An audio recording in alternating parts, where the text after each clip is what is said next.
Hello students, आज आप पढ़ोगे सल्फ़र के ऑक्साइड। सल्फ़र के ऑक्साइड को प्रयोगशाला में सल्फाइड लवणों पर सल्फ्यूरिक अम्ल की क्रिया से बनाया जाता है। देखिए, ये सल्फाइड लवण है, सोडियम सल्फाइड Na2SO3 सल्फ्यूरिक अम्ल के साथ क्रिया करेगा तो Na2SO4 सोडियम सल्फेट।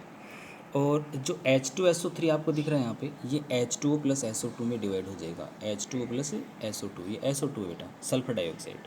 तो देखो सल्फर डाइऑक्साइड कैसे बनाते हैं प्रयोगशाला में, सल्फाइड लवण और सल्फ्यूरिक अम्ल की क्रिया से। ठीक है बेटा, आगे देखिए। सल्फर के दहन से सल्फर को जलाकर S+O2 चेंज इन SO2, और भर्जन क्रिया से धातु कर्म जो प्रोसेस होती है उसमें भर्जन और निस्तापन अपन करते हैं ना, तो भर्जन जो प्रोसेस होती है उसमें सल्फर डाइऑक्साइड आपको प्राप्त होती है।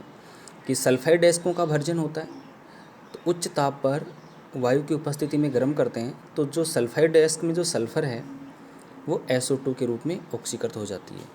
एक रिएक्शन लिखी हुई है FeS2, है ना, आयरन पाइराइट इसकी। यह तीक्ष्ण गंध वाली रंगहीन गैस है। इसे 2 वायुमंडलीय दाब व कक्ष दाब पर द्रवित किया जा सकता है, यानी उच्च दाब पर इसे द्रवित किया जा सकता है, रूम टेम्परेचर पर। रासायनिक गुण, इसके रासायनिक गुण CO2 के समान होते हैं। जैसे CO2 सल्फर डाइऑक्साइड जल में घुल करके कार्बोनिक अम्ल बनाती है, वैसे सल्फर डाइऑक्साइड गैस जल में घुलकर सल्फ्यूरस अम्ल बनाती है। ये सल्फ्यूरस अम्ल है जल के साथ क्रिया से। और जिस प्रकार CO2 अम्लीय होती है, SO2 भी अम्लीय होती है, जो क्षार से क्रिया करके सल्फाइड लवण बनाती है Na2SO3। अधिक देर तक अगर हम इसको प्रवाहित करते रहें तो सल्फाइड लवण को बाईसल्फाइड में चेंज कर देती है NaHSO3। फिर देखिए चारकोल की उपस्थिति में अगर SO2 और क्लोरीन की क्रिया हो, दोनों गैसों के मिश्रण में चारकोल डाल दिया जाए तो ये सल्फ्यूरिल क्लोराइड बनाती है। जो SO2Cl2 ये सल्फ्यूरिल क्लोराइड है। ये इम्पोर्टेंट क्रिया बेटा।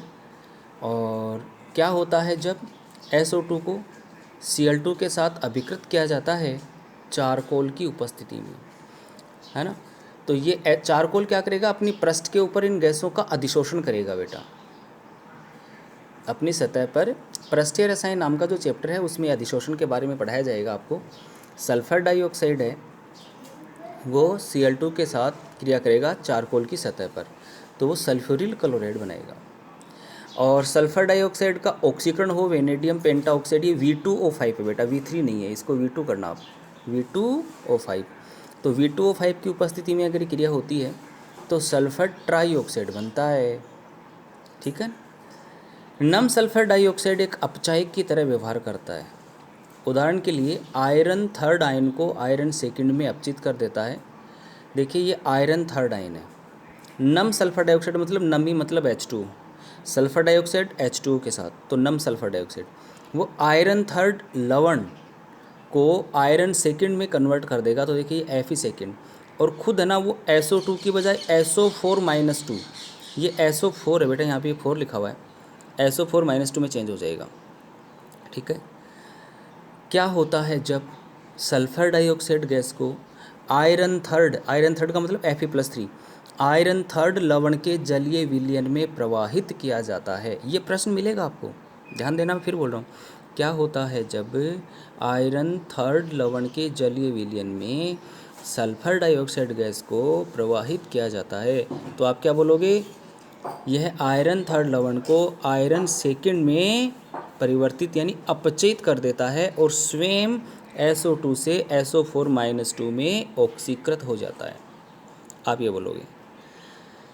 लास्ट है, ये भी इम्पोर्टेंट है, जो परमैंगनेट आयन है MnO4-, इसमें सल्फर डाइऑक्साइड को अगर हम प्रवाहित करते हैं तो ये Mn+2 में बदल जाता है। तो जो परमैंगनेट आयन है वो जो कलरफुल होते हैं, रंगीन होते हैं, परंतु SO2 गैस प्रवाहित करने पर वो रंगहीन हो जाते हैं, क्योंकि Mn+2 रंगहीन होता है, Mn+2 रंगहीन होता है। तो SO2 की उपस्थिति का कैसे पता लगाओगे, पोटेशियम परमैंगनेट के विलयन में SO2 गैस प्रवाहित करने पर यह उसे रंगहीन कर देता है। तो इससे साबित होता है कि प्रवाहित की गई गैस वास्तव में SO2 ही है।